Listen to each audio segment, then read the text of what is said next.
는 하나님의 말씀은 누가복음 15장 11절에서 32절 말씀으로 하나님의 사랑 안에 머무는 사람이 되라 하십니다. 하나님의 사랑 안에 머무는 사람이 되라 하십니다. 이러한 제목으로 하나님의 말씀을 선포하겠습니다. 이 말씀이 선포될 때 말씀을 듣는 여러분들에게 성령님이 임재하셔서 하나님의 사랑을 깨닫고 하나님의 사랑 안에 머무는 성도들로 변화되는 은혜가 넘쳐나기를 소망합니다. 사랑하는 성도 여러분, 오늘 성령의 감동으로 기록된 본문 말씀을 통하여 하나님께서는 저와 여러분에게 하나님의 사랑 안에 머무는 사람이 되라 하시면서 세 가지로 은혜의 말씀을 주십니다. 그러면 우리가 하나님의 사랑 안에 머무는 사람이 되려면 어떻게 해야 하고 또 하나님의 사랑 안에 머물면 어떤 복을 받게 되는지 본문 말씀의 방향을 구체적으로 따라가면서 성령님의 감동하심으로 하나님의 음성을 듣겠습니다. 첫째로 하나님의 사랑 안에 머무는 사람이 되려면 하나님의 마음을 알아야 한다 하십니다. 오늘 성경 본문 말씀 누가복음 15장 20절에 이렇게 말씀하십니다. 이에 일어나 아버지께로 돌아가니라. 아직도 거리가 먼데 아버지가 그를 보고 측은히 여겨 달려가 목을 안고 입을 맞추니. 아멘. 본문 11절에서 20절 말씀에 보면 한 아버지에게 두 아들이 있었는데 둘째 아들이 아버지에게 자기에게 줄 상속을 미리 달라고 합니다. 그러자 아버지는 마지못해서 재산을 나누어 줍니다. 그렇게 재산을 받은 둘째 아들이 그 재산을 다 정리해서 멀리 타국에 가서 생활을 하는데 하루하루 허랑방탕한 삶을 삽니다. 그러다 보니 가지고 갔던 재산은 금세 바닥이 나고 결국 하루 끼니를 걱정하는 처지가 되었습니다. 내가 돈이 있고 내가 풍족할 때는 주변에 사람이 많지만 그 돈이 떨어지면 어느새 사람들은 다 떠나가 버리고 홀로 남게 됩니다. 이 둘째 아들이 바로 그런 상황이 되어버렸습니다. 오죽하면 하나님께서 먹지 말라고 율법으로 금하신 돼지 치는 일을 하러 가고 또 돼지 치는 일을 해도 먹을 것이나 일당이 나오지 않았던 것 같습니다. 그래서 돼지가 먹는 쥐염 열매로 배를 채워보려고 했지만 그것도 여의치가 않았습니다. 이제 둘째 아들은 죽느냐 사느냐 하는 기로에 서 있습니다. 그때 생각난 것이 바로 아버지였습니다. 아버지 집에는 먹을 것이 많습니다. 하물며 아버지 집에서 일하는 품꾼들도 먹을 것이 풍족해서 먹을 것 때문에 걱정하지는 않았던 것이 생각이 났습니다. 결국 둘째 아들은 큰 결심을 하게 되는데 이제 아버지의 집으로 돌아가서 아들이라고 하기도 민망하니까 그냥 품꾼으로라도 나를 좀 써주십시오라고 사정을 하려고 합니다. 본문 17절에서 19절에 이렇게 말씀합니다. 이에 스스로 돌이켜 이르되 내 아버지에게는 양식이 풍족한 품꾼이 얼마나 많은가. 나는 여기서 줄여 죽는구나. 내가 일어나 아버지께 가서 이르기를 아버지 내가 하늘과 아버지께 죄를 지었사오니 지금부터는 아버지의 아들이라 일컬음을 감당하지 못하겠나이다. 나를 품꾼의 하나로 보소서 하리라 하고. 아멘. 이렇게 둘째 아들은 죄인된 심정으로 고개도 들지 못하고 아버지의 집으로 향합니다. 그 발걸음이 얼마나 무거웠을까요? 얼마나 후회가 됐을까요? 그런데 놀라운 일이 기다리고 있었습니다. 아버지는 매일같이 둘째 아들이 돌아오기만을 기다리고 있었던 것입니다. 고개도 들지 못하고 거짓골로 돌아오는 아들을 아버지가 먼 발치에서 먼저 알아보고 달려가 끌어안고 입을 맞춥니다. 이 아버지의 마음이 바로 하나님의 마음입니다. 하나님께서는 지금도 집 나간 아들을 기다리는 이 아버지의 심정으로 우리를 기다리고 계십니다. 그런데 자식된 우리들은 그런 하나님의 마음을 헤아리지 못하고 그 하나님의 마음을 알지 못합니다. 그저 내 생각대로 내 마음대로 살아갑니다. 주일날 교회는 나오지만 내 생각은 온통 세상 것에 집중되어져 있습니다. 몸은 주님 앞에 나와 있는데 내 영은 세상에서 마음껏 방황하고 돌아다니고 있습니다. 교회 나와서 예배를 드리는 것이 하나님께 감사해서 내 신앙 고백으로 드리는 것이 아니라 내가 주일날 예배 나왔으니 이제 하나님이 나에게 복을 주시겠지. 이러한 생각으로 주일날 주님 앞에 나옵니다. 그러다 보니 우리의 신앙은 둘째 아들처럼 하나님께 받을 것만 생각하는 신앙이 되어버렸습니다. 하나님께 세상적인 것들을 주세요. 하나님 이게 필요합니다. 이게 필요합니다. 이 문제가 해결되어져야 합니다. 돈이 있어야 됩니다. 얼마나 간절하게 기도하는지 하나님께서 그 간절함을 들으셔서 그래 네가 원하는 건 내가 한번 줘볼게. 그래서 돈을 주기도 하고 물질을 주기도 하고 건강을 주기도 하고 기도의 제목을 해결해 주시기도 합니다. 그러면 그 뒤에 어떻게 합니까? 둘째 아들처럼 호련히 하나님의 곁을 떠나 세상으로 점점 멀리 떠나가 버립니다. 그러나 하나님께서는 그런 사람들을 버리지 않으시고 회개하고 돌아오기만을 기다리고 계십니다. 집을 나간 둘째 아들을 매일같이 기다리는 아버지의 그 심정이 어땠겠습니까? 집을 나간 아들이 잘 살고는 있는지, 어떻게 밥은 잘 먹고는 있는지 매일매일 생각이 나지 않았겠습니까? 아마 그 아버지는 밥을 먹어도 아들이 생각이 났을 거고 잠을 자도 아들이 생각이 났을 것입니다. 날씨가 좀 춥거나 날씨가 좀 더워지면 더 간절하게 아들이 생각이 나고 이 추운데 어디서 뭐하고 있나, 이 더운데 어디서 뭐하고 있나, 그 마음에 편치 않았을 것입니다. 하나님께서 바로 그런 아버지의 마음으로 신앙에서 떠나 살고 있는 우리들을 기다리고 계십니다.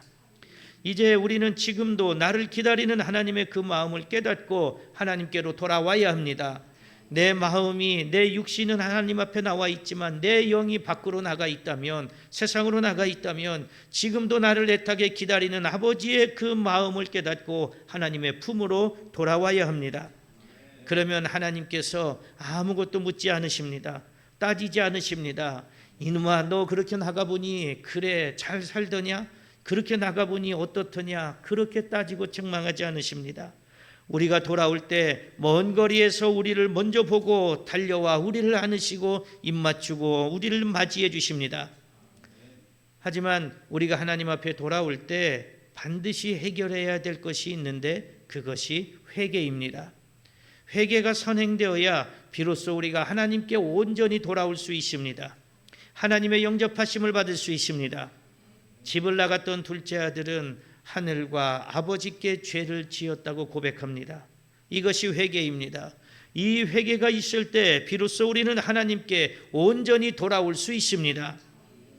하나님께서는 죄 때문에 죽을 수밖에 없는 이 불쌍한 우리들을 구원해 주시기 위해서 독생자 예수 그리스도를 이 땅에 보내시고 십자가의 희생제물로 달려 돌아가시게 하셨습니다. 그 예수님의 죽으심으로 인해 우리가 하나님의 자녀가 되는 은혜를 받게 되었습니다. 그래서 누구든지 이제 예수님만 믿기만 하면 이전의 삶이 어땠든지, 이전에 어떤 죄를 지었든지 그런 것에 관계없이 우리를 구원하시고 하나님의 자녀로 삼아 주십니다. 그러나 말로만 예수를 믿는다고 해서는 안 됩니다. 말로 예수님을 믿는다고 하는 사람들이 얼마나 많습니까? 예수 믿으세요? 그러면 저 예수 믿어요. 교회 나오세요? 그러면 교회 안 나가도 나는 예수님 믿어요, 하나님 믿어요 하는 사람들 전도 나가면 여럿 경험하게 됩니다. 그러나 예수님을 믿는다고 하면서 정작 회개가 없다면 예수님을 믿는다고 할 수가 없습니다. 예수님을 믿는다고 하면서 하나님의 뜻대로 살지 않으면 예수님을 믿는다고 할 수가 없습니다. 예수님을 믿는다고 하면서 온전한 예배의 자리로 나오지 않고 헌신의 자리로 나오지 않는다면 예수를 믿는다고 할 수가 없습니다. 마태복음 7장 21절에 나더러 주여 주여 하는 자마다 천국에 들어갈 것이 아니요 다만 하늘에 계신 내 아버지의 뜻대로 행하는 자라야 들어가리라, 이렇게 말씀하십니다. 하나님은 지금도 신앙의 삶에서 벗어나 죄의 삶을 살고 있는 둘째 아들과 같은 우리들이 하나님의 마음을 알고 하나님의 사랑의 품을 떠나 죄의 삶을 살았던 그 죄를 회개하고 다시 돌아오기를 기다리고 계십니다. 그냥 기다리는 것이 아니라 우리를 바라보시면서 저 집 나간 아들이 언제나 돌아올까, 저렇게 고생하지 말고 내 품으로 돌아와야 하는데 애타는 마음으로 기다리고 계십니다. 사랑하는 성도 여러분, 지금도 우리를 기다리고 계시는 하나님의 그 마음을 알고 계십니까? 하나님의 마음은 지금도 애절하게 우리를 기다리고 계시는 사랑의 마음입니다. 여러분들이 그 하나님 아버지의 마음을 알고 세상에서 돌아서서 온전히 회개하여 하나님께로 돌아오시기를 바랍니다. 헤아릴 수 없는 크신 하나님의 사랑 안에 머물 수 있기를 바랍니다. 그래서 여러분들이 하나님께서 부어주시는 죄사함의 복과 하나님의 자녀가 되는 복을 받아 평안을 누리시기를 축복합니다. 둘째로, 하나님의 사랑 안에 머무는 사람이 되려면 하나님께 순종해야 한다 하십니다. 오늘 성경 본문 말씀 누가복음 15장 25절에서 30절에 이렇게 말씀하십니다. 마다들은 밭에 있다가 돌아와 집에 가까이 왔을 때에 풍악과 춤추는 소리를 듣고 한 종을 불러 이 무슨 일인가 물은데 대답하되 당신의 동생이 돌아왔음에 당신의 아버지가 건강한 그를 다시 맞아들이게 됨으로 인하여 살찐 송아지를 잡았나이다 하니 그가 노하여 들어가고자 하지 아니하거늘 아버지가 나와서 권한대 아버지께 대답하여 이르되 내가 여러 해 아버지를 섬겨 명을 어김이 없거늘 내게는 염소 새끼라도 주어 나와 내 벗으로 즐기게 하신 일이 없더니 아버지의 살림을 창녀들과 함께 삼켜버린 이 아들이 돌아오매 이를 위하여 살찐 송아지를 잡으셨나이다. 아멘. 집을 나간 둘째 아들이 돌아오자 아버지는 너무나 기뻐서 잔치를 열었습니다. 그때 밭에서 일을 하고 돌아오던 큰아들이 집을 나갔던 동생이 돌아왔고 그 동생 때문에 큰 잔치가 열렸음을 알고 기분이 상했습니다. 그 집에 들어가기가 싫어졌습니다. 그때 아버지가 나와서 같이 집에 들어가자고 권하지만 오히려 큰아들은 지금까지 감추어놨던 쌓여있던 불만을 아버지께 털어놓습니다. 물론 큰아들의 입장에서 생각해보면 화가 날 만도 합니다. 이미 둘째 아들은 자기 몫의 재산을 받아서 타지로 떠났다가 모두 다 탕진하고 돌아왔기 때문에 그 아들을 다시 받아주는 게 좋을 리는 없을 것입니다. 자기는 지금까지 매일 아버지의 일을 도왔는데 아버지는 자기에게 해준 것이 하나도 없으니 얼마나 화가 났겠습니까? 그런데 오늘 본문 말씀에 보면 이 큰아들과 작은아들에게 각각 재산을 나누어 줬다고 합니다. 그럼 큰아들도 재산을 가지고 있겠죠. 다만 아버지의 옆에 붙어 있으면서 아버지의 일을 도왔습니다. 그러니 큰아들의 입장에서는 억울한 생각이 들 수도 있고 화가 날 수밖에 없습니다. 여기까지만 보면 작은아들이 잘못했고 큰아들은 진짜 억울한 면이 있습니다. 여러분들 생각은 어떠십니까? 보통 젊은 세대들이 생각할 때는 맏아들의 불만이 이해가 간다고 할 것이고 자녀들을 키워본 세대들은 아버지의 마음, 아버지의 행동이 이해가 될 것입니다. 왜 그럴까요? 아버지의 마음을 알기 때문입니다. 아버지에게, 부모에게 자식은 다 똑같습니다. 자식이 하나가 됐건 열이 됐건 자식은 다 사랑스러운 존재입니다. 그래서 우리말에 열 손가락 깨물어 안 아픈 손가락 없다는 말이 있지 않습니까? 하나님의 마음도 똑같습니다. 그래서 집을 나갔다가 돌아온 둘째 아들과 같은 성도들도 하나님의 품으로 돌아오기만 하면 똑같이 맞아주시고 사랑으로 감싸주십니다. 그러므로 우리는 여기에서 과연 큰아들이 아무 잘못이 없는지를 한번 생각해 봐야 합니다.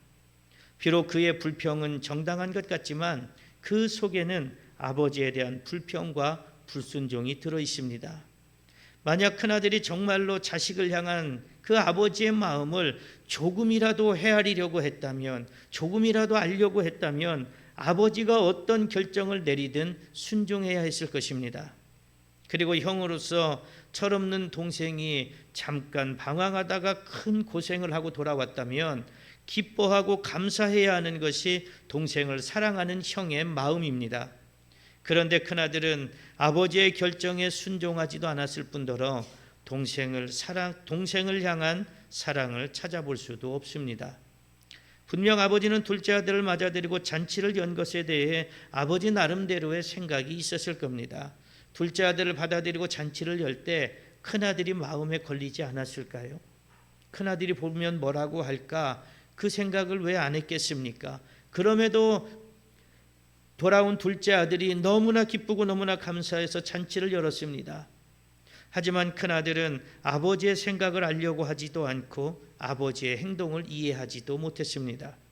그래서 집으로 돌아와 동생이 돌아온 것을 감사하는 잔치에 함께 참여하자는 아버지의 말씀에 순종하지 않습니다.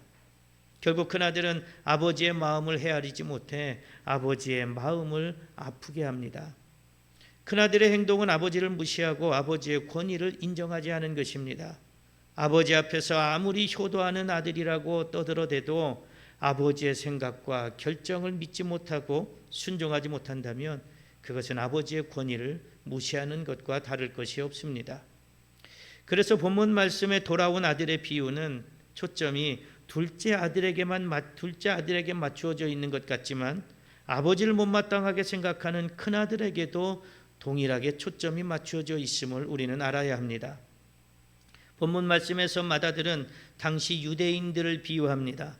그들은 자신들만 하나님의 선택을 받은 민족이라는 우월주의를 가지고 있었습니다. 그래서 자신들이야말로 아브라함의 자손이고 자신들이야말로 하나님의 진짜 아들이라고 생각합니다. 그래서 그들은 자신들만 구원받을 수 있다고 합니다. 이방인들은 절대 구원받을 수 없다고 합니다. 세례 요한이 요단강에서 회개를 선포하고 세례를 베풀고 있을 때 바리새인과 사두개인들이 세례를 받으러 오는 것을 보고 독사의 자식들이라고 질책합니다.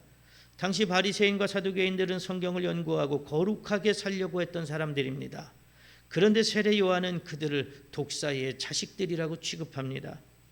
그들은 겉으로는 드러나는 과정은 경건하지만 겉으로의 삶은 경건한 것 같지만 정작 그들의 마음속에는 하나님을 사랑하는 그 사랑의 마음이 없고 하나님을 향한 믿음과 순종이 없었기 때문입니다. 마태복음 3장 7절에서 9절에 이렇게 말씀하십니다. 요한이 많은 바리새인들과 사두개인들이 세례 베푸는 데로 오는 것을 보고 이르되 독사의 자식들아 누가 너희를 가르쳐 임박한 심판을 피하라 하더냐. 그러므로 회개에 합당한 열매를 맺고 속으로 아브라함이 우리의 조상이라고 생각하지 말라. 내가 너희에게 이르노니 하나님이 능히 이 돌들로도 아브라함의 자손이 되게 하시리라. 아멘. 이렇게 당시 유대인들은 자신들이 하나님의 자녀로서 하나님을 섬긴다고 하면서 결국은 하나님을 믿지 않는 백성들이었습니다. 그들은 하나님의 마음을 알지 못했고 세계 모든 사람들을 위한 하나님의 계획을 알지 못했기 때문에 구원자 예수 그리스도를 알아보지 못하고 영접하지도 않았습니다. 그리고 하나님의 아들 예수 그리스도를 신성모독을 했다는 죄를 뒤집어 씌워 십자가에 못 박혀 죽게 했습니다. 요한복음 10장 31절에서 34절에 이렇게 말씀하십니다. 유대인들이 다시 돌을 들어 치려 하거늘 예수께서 대답하시되 내가 아버지로 말미암아 여러 가지 선한 일로 너희에게 보였거늘 그중 어떤 일로 나를 돌로 치려 하느냐. 유대인들이 대답하되 선한 일로 말미암아 우리가 너를 돌로 치려는 것이 아니라 신성모독으로 인함이니 네가 사람이 되어 자칭 하나님이라 함이로다. 아멘. 오늘 큰아들은 아버지께 불평과 불만을 늘어놓고 순종하지 않았습니다. 이것은 비록 큰아들이지만 아버지를 집에서 모시고 살면서 아버지의 일을 돕고 있었다고 해도 정작 아버지의 마음을 헤아리지 못하므로 아버지를 사랑하지 못하고 믿지 못한 것이기 때문에 결코 좋은 아들이라고 할 수 없습니다. 신앙생활을 하는 우리들도 마찬가지입니다. 입으로는 신앙인이라고 말하고 주일날이 되면 교회에 나와 누구보다 경건한 모습으로 예배를 드리는 것 같이 한다 해도 하나님의 마음을 알려고 하지 않고 자신의 요구만 주장하며 하나님의 뜻에 순종하지 않는다면 아버지가 하시는 일에 불평하고 불만하고 불순종했던 큰아들과 다를 바가 없습니다. 큰아들은 아버지에게 있어서 자식이 어떤 존재인지를 알지 못했습니다. 물론 여기서 결혼을 했는지 안 했는지는 모르겠지만 만약에 결혼을 안 했다면 당연히 아버지로서 자식이 어떤 존재인지를 알 수는 없을 것입니다. 그래서 자기 동생이 거짓골로 돌아왔음에도 끌어안고 입을 맞추고 잔치를 베푸는 아버지를 이해하지 못했습니다. 왜 그랬습니까? 집 나간 자식을 애타게 기다리는 그 아버지의 마음을 헤아려 보려고 하지 않았기 때문입니다. 비록 내가 자식을 키워본 적은 없지만 왜 아버지는 매일같이 마을 어귀에 나가서 서성이고 있는가? 왜 매일같이 마을 어귀에 나가서 집 나간 동생을 기다리고 있는가? 그 마음을 한번 헤아려 보려고 했다면 다 알 수는 없지만 아버지의 마음을 조금이나마 알 수 있고 동생이 왔을 때 기뻐할 수 있었을 것입니다. 그런데 이 큰아들은 그런 노력을 하지 않았습니다. 자기 재산을 챙겨서 나간 그 둘째 아들이 싫었을 것이고 그 둘째 아들이 안 왔으면 좋겠다는 생각도 해보았을 것입니다. 이 큰아들이 정말로 아버지의 마음을 알려고 노력했다면 이 큰아들은 아버지에게 순종했을 것이고 아버지의 기쁨이 되었을 것입니다. 그러므로 우리들은 독생자까지 이 땅에 보내셔서 십자가에 죽게 하신 하나님의 마음을 알려고 노력해야 합니다. 하나님, 내 마음 좀 알아주세요, 내 상황 좀 알아주세요만 하나님 앞에 간구하는 것이 아니라 하나님이 나를 얼마나 사랑하셨는지, 내 인생 가운데 고비마다 어려움마다 하나님이 나를 붙잡아 주시고 이끌어 주신 그 은혜를 한번 생각해 봐야 합니다. 그리고 내가 하나님의 사랑 밖에 머물러 있다면 하나님의 마음이 얼마나 아프실지 부모의 마음으로 하나님의 마음을 헤아려 봐야 합니다. 그리고 그 하나님의 마음이 내 마음이 되어야 합니다. 그래야 하나님이 하시는 일에, 하나님의 뜻에 온전히 순종할 수 있습니다. 지금도 집 나간 둘째 아들을 애타게 기다리는 아버지처럼 하나님의 품을 떠나 방황하는 영혼들을 애타게 기다리시는 하나님의 마음이 내 마음이 되어야 합니다. 하나님의 마음이 내 마음이 되지 않는 신앙생활은 내가 평안할 때는 아무 일 없는 것 같지만 나에게 어려움이 오고 환난이 오고 걱정 근심이 오면 그 상황 때문에 불평하고 불만하게 됩니다. 그리고 결국 하나님께 불순종의 죄를 짓게 됩니다. 사랑하는 성도 여러분, 하나님이 우리에게 가지고 계신 뜻이 분명히 있습니다. 때로는 내가 손해보는 것 같아도, 나만 힘들게 사는 것 같아도 분명히 하나님께서는 가장 좋고 선하신 계획을 가지고 계십니다. 내가 힘들고 어려워 때로는 하나님이 나를 버리신 것은 아닌가 하는 생각이 들 때가 있습니다. 그러나 하나님은 어떠한 경우도 나를 버리지 않으십니다. 그러므로 여러분들이 아버지 되시는 하나님의 마음을 헤아려 보시기를 바랍니다. 하나님의 사랑의 마음을 깨닫고 하나님을 사랑하고 하나님의 뜻이 내 뜻과 다르더라도 순종하는 신앙인들이 되시기를 바랍니다. 그래서 하나님이 흡족하게 여기시는 온전한 믿음의 자녀들이 되시기를 축복합니다. 셋째로, 하나님의 사랑 안에 머무는 사람에게 모든 것을 주신다 하십니다. 오늘 성경 본문 말씀 누가복음 15장 31절에서 32절에 이렇게 말씀하십니다. 아버지가 이르되 너는 항상 나와 함께 있으니 내 것이 다 네 것이로되 이 내 동생은 죽었다가 살아났으며 내가 잃었다가 얻었기로 우리가 즐거워하고 기뻐하는 것이 마땅하다 하니라. 아멘. 아버지에게 죽었다고 생각되었던 아들이 돌아온 것보다 더 기쁜 일이 어디에 있겠습니까? 아마 세상 모든 것을 다 준다고 해도, 내 재산을 준다고 해도 바꾸지 않을 것입니다. 그런데 큰아들은 그런 작은 아들이 못마땅했습니다. 재산을 분배받아 가지고 흥청망청 다 탕진하고 왔으니 얼마나 못마땅하겠습니까? 그 큰아들의 생각 이면에는 자기가 그렇게 해보지 못한 것에 대한 불만도 같이 들어있지 않았겠습니까? 본문 30절에 아버지의 살림을 창녀들과 함께 삼켜버린 이 아들이 돌아오매 이를 위하여 살찐 송아지를 잡으셨나이다, 이렇게 불만을 드러내고 있습니다. 큰아들은 자기 동생이 무엇을 하며 살고 있는지 알고 있었던 것 같습니다. 어쩌면 아버지도 들려오는 소문에 자기 작은 아들이 어떻게 살고 있는지 알고 있었을 것입니다. 그리고 큰아들은 어떻습니까? 자기가 그렇게 해보지 못한 것에 대해서 화도 났을 것 같습니다. 그리고 이제까지 자기가 아버지를 모시고 살았는데도 아버지는 자기를 위해서 단 한 번도 염소 새끼 한 마리도 주지 않은 것에 대한 불만이 더 커졌습니다. 그러나 아버지는 큰아들에 대한 더 큰 계획을 가지고 계셨습니다. 비록 내색은 안 했지만 자기를 모시고 있는 큰아들이 얼마나 대견하고 얼마나 고마웠겠습니까? 그래서 큰아들에게 내 것이 다 네 것이다, 이렇게 말을 합니다. 이 아버지의 결심이 언제부터인지는 알 수 없습니다. 내 모든 것을 다 큰아들에게 줘야지 하는 마음이 언제부터인지는 알 수 없지만 아마도 작은 아들이 돌아왔을 때 잔치를 베풀고 다시 아들로 맞아줄 때 큰아들을 생각하면서 그래도 내 옆에 있던 아들에게 내 모든 것을 주어야지라는 결심을 하지는 않았을까요?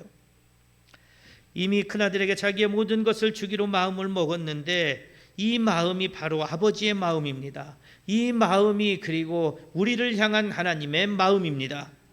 하나님은 방황하다 돌아온 영혼도 소중히 여기시고 사랑하시지만 묵묵히 하나님의 곁에서 자신의 신앙의 자리를 지키며 하나님의 사랑 안에 머무르고 믿음으로 순종하는 사람들을 더욱 귀하게 여기십니다. 비록 세상에서 돈도 많고 재물도 많아서 마음껏 즐기고 사는 인생이 부럽기는 하지만 결국 그 돈과 재산은 없어질 것들입니다. 그러나 하나님께서는 없어질 세상 것으로 우리에게 주시려는 것이 아니라 영원한 것으로 우리에게 주시려고 하십니다. 우리는 하나님을 아버지를 믿고 예수 그리스도를 구세주로 영접하면 하나님의 자녀가 되는 권세를 받습니다. 그러므로 비록 내 손에 쥐어지는 돈이나 재물은 없지만 영적으로 보면 세상 모든 것이 결국 하나님의 자녀인 나의 것입니다. 그래서 하나님, 내가 이것이 필요합니다. 하나님의 일을 하기 위해 내가 이것이 필요하고요. 또 이것도 필요합니다. 기도하면 하나님이 필요한 대로 채워주십니다. 오늘 여러분들의 인생을 한번 돌아보시기 바랍니다. 비록 힘들고 어렵고 좌절되고 낙심된 일이 얼마나 많이 있었습니까? 그러나 그때마다 하나님께서 도우셨습니다. 그때마다 하나님께서 인도하셨습니다. 비록 하나님을 떠나 있어서 하나님의 존재를 깨닫지 못했을 때도 있었지만 그럴 때마다 하나님은 누군가를 통해서 나를 불러주셔서 이곳까지 인도해 주셨습니다. 그래서 뒤돌아보면 우리의 모든 인생이 하나님의 은혜였음을 고백하게 됩니다. 이것이 하나님의 자녀가 받는 권세입니다. 하나님의 자녀로서의 권세입니다. 그러니 여러분, 세상 것이 조금 없다고 낙심하지 마시기 바랍니다. 권력을 누려보지 못했다고 낙심하지 마시기 바랍니다. 건강이 조금 부족하다고 낙심하지 마시기 바랍니다. 이미 하나님께서 우리에게 모든 것을 주시고 누리게 하시고 마지막 때 영원한 천국을 예비하고 계십니다. 비록 지금은 고통스러울 수 있습니다. 지금은 괴로울 수 있습니다. 지금은 힘든 일들 때문에 좌절하고 낙심될 때도 있습니다. 그러나 우리는 어떤 순간 어떤 상황에서도 하나님의 사랑 안에 머물러 있어야 합니다. 중간에 힘들다고 포기해서는 안 됩니다. 하나님을 등지고 세상으로 나가서도 안 됩니다. 세상은 우리를 죄짓게 만들고 결국 죄의 종이 되게 합니다. 하나님의 자녀가 어떻게 죄의 종이 될 수 있겠습니까? 여러분들이 그 하나님의 자녀의 신분을 잃지 않는 신실한 신앙인들이 되어 하나님의 사랑 안에 머무시기를 소망합니다. 사랑하는 성도 여러분, 세상에서 부를 누리며 사는 사람들이 부러우십니까? 세상에서 온갖 향락을 누리며 사는 사람들이 부러우십니까? 몸은 하나님께 있는 것 같지만 영은 이미 세상에서 방황하고 있지는 않습니까? 집을 나갔다 돌아온 작은 아들과 같은 그 사람들을 정죄하지만 정작 나는 아버지의 마음을 헤아리지 못하고 사랑하지 못하는 큰아들과 같은 불순종한 사람은 아니었습니까? 하나님이 하시는 일을 이해하지 못해서 불평과 불만하지는 않으셨습니까? 여러분들이 하나님의 마음을 헤아리고 하나님을 믿고 사랑하시기를 바랍니다. 그리고 하나님이 하시는 일에 온전히 순종하여 하나님의 사랑 안에 머무는 사람들이 되시기를 바랍니다. 그래서 하나님의 것이 여러분들의 것이 되는 복을 받으시기를 축복합니다. 사랑하는 성도 여러분, 오늘 성령의 감동으로 기록된 본문 말씀을 통하여 하나님께서는 저와 여러분에게 세 가지로 은혜의 말씀을 주셨습니다. 그 은혜의 말씀이 무엇이었습니까? 첫째로 하나님의 사랑 안에 머무는 사람이 되려면 하나님의 마음을 알아야 한다 하셨습니다. 둘째로 하나님의 사랑 안에 머무는 사람이 되려면 하나님께 순종해야 한다 하셨습니다. 셋째로 하나님의 사랑 안에 머무는 사람에게 모든 것을 주신다 하셨습니다. 그러므로 여러분들도 하나님의 마음을 알고 순종하여 하나님의 사랑 안에 머무는 사람이 되고 하나님의 것이 여러분의 것이 되는 복을 받으시기를 간절히 축복합니다.